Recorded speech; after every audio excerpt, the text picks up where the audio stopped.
Saya tanya, ini apa sebenarnya? Ada apa di dalamnya? Dia bilang, ini kuburan Ustaz. Ini kuburan. Loh, terus orang-orang masuk antri minta-minta di situ. Loh, ini yang duduk di depan kuburan apa? Ini yang tukang nampung duitnya masuk bayar, gitu kan? Bayar, sampaikan hajat bayar. Subhanallah, minta sama Allah nggak bayar, pergi kuburan bayar, gimana? Hah? Langsung sama pemilik pencipta langit dan bumi, ya Allah berikan, langsung dikasih, nggak pakai bayar, nggak pakai operator, nggak susah-susah gitu. Subhanallah, perbuatan syirik ini teman-teman sekalian, ujung-ujungnya mayoritasnya itu karena duit, masalah duit duniawi saja. Kita lihat kuburan-kuburan yang disembah, yang didatang-datangin, urusannya duit. Hanya orang yang tidak takut kepada Allah, kemudian dia mau menyesatkan manusia, minta duit. Saya pernah waktu tahun 89, masih SMP, saya belum mengerti apa-apa sebenarnya. Itu masih SMP, saya pernah, artinya masih kanak-kanak sekali. Saya waktu itu masih kelas 3 SMP. Dikirim ke Mesir oleh ayah saya, ada paman saya kebetulan di sana sebelum saya ke Madinah. 1 tahun lebih lah saya di sana waktu itu. Kemudian saya diajak oleh kakak-kakak kelas yang sudah kuliah gitu, untuk keliling Kairo, lihat-lihat. Sempat kami datangi salah satu yang didatangi selain piramida, datangin juga masjidnya Imam Syafi'i gitu. Ini masjidnya Imam Syafi'i. Kami datang jauh naik bus, saya juga sudah nggak ingat di mana lokasinya. Yang jelas pada saat itu tiba di masjid tersebut, ternyata masjid itu memang masjid tua dan besar, dan ada di kuburan Imam Syafi'i di sebelah masjid, tapi sekarang sudah digabung, dibuat bangunan dari gabung gitu. Saya masih ingat benar waktu saya pas diajak ziarah kuburannya. Ini kakak kelas sempat bisikin saya, di sini kita berikan salam aja, gitu kan? Jangan ikutin nih orang-orang penjaga kuburan, biasanya minta-minta duit. Nanti minta, ayo saya bantu doain, mau minta doa apa? Gitu. Jadi mau minta doa apa supaya jodohnya mudah lah, supaya rezekinya apalah. Oke, dan semua ada tarifnya tuh. Jadi kalau minta ini ada tarifnya ini, minta ini ada tarifnya itu, luar biasa. Di kuburan minta kepada Imam Syafi'i, itu terjadi, saya saksikan dengan mata kepala saya sendiri. Subhanallah, itu dibisikin saya dalam bahasa Mesir, dalam dialek Mesir waktu itu. Kamu saya doakan minta sesuatu sama Imam? Saya bilang enggak, terima kasih. Saya sudah tahu kakak kelas tadi saya ini sudah bilang gitu kan. Yang maksud saya ini senior kami yang lebih dulu datang. Jadi kami cuma datang, tapi itu fenomena yang saya lihat. Dosen, setelah saya pergi ke Madinah, ada satu dosen saya di tingkat 3 kuliah Fakultas Dakwah waktu itu, Dr. Fahad, semoga Allah jaga beliau. Beliau ini Masya Allah mengajarkan materi yang sangat menarik, akidah, dan suka berikan contoh-contoh yang hidup gitu, yang tepat. Dia cerita, dia bilang salah satu fenomena yang menunjukkan memang syirik ini tersebar selain permainan syaitan juga karena manusianya tamak terhadap urusan dunia. Terjadi di satu kota namanya Tanta. Tanta ini kurang lebih, saya kalau tidak salah ya, sekitar 200 km dari kota Kairo di Mesir. Di sana itu ada satu orang namanya Badawi. Badawi ini sebenarnya tokoh masyarakat, tapi bukan orang yang punya, bukan juga syekh, bukan juga seorang alim ulama yang besar gitu. Tokoh masyarakat. Waktu dia meninggal, gitu kan, ada satu masyarakat di situ yang mewakafkan tanah untuk kuburannya dia. Diwakafin lah di tengah-tengah perkebunan. Biasa saja orang dikubur, seperti jenazah umumnya, orang masih tidak buat apa-apa.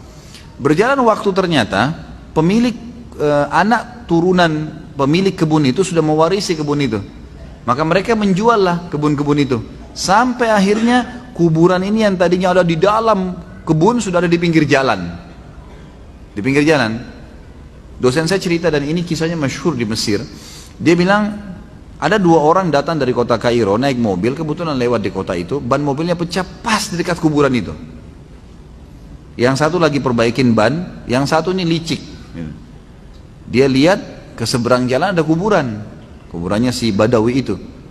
Kuburan biasa, orang-orang rupanya pada saat dia lihat 10 menit itu orang ulah lalang, setiap orang lewat berikan salam. Kuburan, sunnah Nabi berikan salam kan. Dia berikan salam kuburan itu. Dia lihat kok banyak orang yang mampir nih, gitu kan. Dia iseng, di situ ada kaleng bekas berkarat, diambil sama dia nyebrang ditaruh dekat kuburan. Terus dia nyebrang ke sebelah, dilihat sama dia dari jauh. 10 menit lagi kemudian gitu, ternyata dari 10-20 orang yang lewat ada yang taruh duit, ada yang masukin duit. Dia bilang sama temannya, ini proyek besar nih. Temannya bilang apa? Sebentar, kita ke toko bangunan, beli keramik, beli pagar, wah dilekskan tuh kuburan, bongkar, buat kuburan yang bagus, pasang macam-macam, pakai kelambu, tulis kuburannya Syekh Badawi. Nggak ada orang yang panggil Syekh orang ini sebenarnya, gitu kan? Syekh Badawi gitu. Taruh celengan, lihat 3 hari kemudian ditaruh celengan. Dia ini upaya dia sendiri gitu. Taruh celengan, ternyata hasilnya besar. Ada orang yang iseng, orang yang tidak ngerti, mampir taruh duit. Banyak. Sekarang di daerah Tonto terkenal, ya, itu sudah dibangun masjid bisa nampung, data yang saya dapat terakhir itu, dengan luasnya lokasi itu sekitar 100.000 orang apa, ya, untuk bisa nampung 100.000 orang. Lokasi itu luasnya, kalau tidak salah masjidnya bisa nampung sekitar 1.000 orang. Tapi kuburan di tengah-tengah masjid itu, dan dibangunnya masjid untuk kuburan itu. Dan setiap hari sekarang itu dari uang celengan mereka mendapatkan sekitar 1 juta jenih, 1 miliar rupiah lah dapat duit dari celengan untuk dipakai. Dia tidak peduli nih orang mau sesat mau nggak sesat, yang penting duit, gitu kan. Seperti itulah. Subhanallah, saya keliling di beberapa di Indonesia juga tempat-tempat sama persis sama. Masalahnya ujung-ujungnya duit. Saya ke Gresik, semoga Allah kasih hidayah gitu, diundang ceramah. Bertepatan saya masuk ke masjid, ramai orang yang datang untuk dengerin ceramah. Tapi dari sisi lain, di dekat tempat itu rupanya ada satu kuburan. Saya tidak tahu kuburannya siapa, tapi di situ banyak bus-bus gitu. Oh, macet, gitu. Jadi macet di kuburan sana, macet juga di masjid yang kita isi taklim nih gitu. Terus saya tanya pengurus masjid, Pak, ini kemana sih mereka-mereka ini? Oh, ziarah kubur Ustaz, ada sunan siapa di sini. Oh begitu. Apa sih sebenarnya fenomenanya ini? Saya mau tahu nih. Nah ini dia bilang, ini travel ini yang orang-orang ini semoga Allah berikan hidayah. Jadi tidak berpikir masalah akhirat nih. Jadi mereka datangin kiai-kiai, kerjasama dengan beberapa kiai. Saya tidak tunjuk siapapunnya, tapi ini bahasa orang-orang situ sendiri. Jadi datang kepada beberapa kiai yang punya komunitas. Nih Pak Kiai, kita ajak ziarah yuk jamaah ke kuburan si fulan. Satu bus sekian puluh orang. Pak Kiai dapat satu orang 100.000. Negosiasi. Kalau datang itu satu hari bisa bolak-balik puluhan ratusan bus. Bolak-balik, apalagi di waktu tertentu. Yang penting Kiai bilang pergi sana. 100.000 per kepala, kali sekian ratus orang. Proyek. Tapi ini proyek api neraka. Alhamdulillah. Ini berbahaya sekali. Kuburan dalam Islam kita yang disuruh doain, kita yang disuruh berikan salam, bukan kita yang minta. Datang ke sana dibuatin program di dalam itu. Macam-macam programnya, ada ini, ada itu, ada ini, baca itu, ada yang sampai menginap, luar biasa. Allah musta'an. Semoga Allah kasih hidayah. Tapi rata-rata begitu. Saya pernah ke Banten, tidak sengaja mampir ke masjid. Satu masjid begitu, sholat. Habis sholat ada satu ruangan tua, bangunannya gitu tua, ya, sudah tua sekali. Ada satu bapak duduk di depan, kayak pintu ditutup, tapi dia duduk di atas gitu. Saya lihat penasaran, kok orang ini orang duduk di atas pintu itu, jadi hampir dekat dengan atapnya pintu itu. Dia duduk di situ. Saya perhatikan habis sholat, saya lagi duduk, lagi nunggu teman saya selesai sholat. Saya lihat rupanya sekitar 15 menit lah setelah itu ya. Jadi pintu itu dibuka, ada orang keluar dari dalam 3-4 orang, ada lagi yang masuk 4-5 orang, antri gitu. Saya tanya, teman saya ini kebetulan sudah sering bolak-balik, tapi memang dia belum paham din ya. Kebetulan saya tuh ada hajat. Saya tanya, ini apa sebenarnya? Ada apa di dalamnya? Dia bilang ini kuburan Ustaz.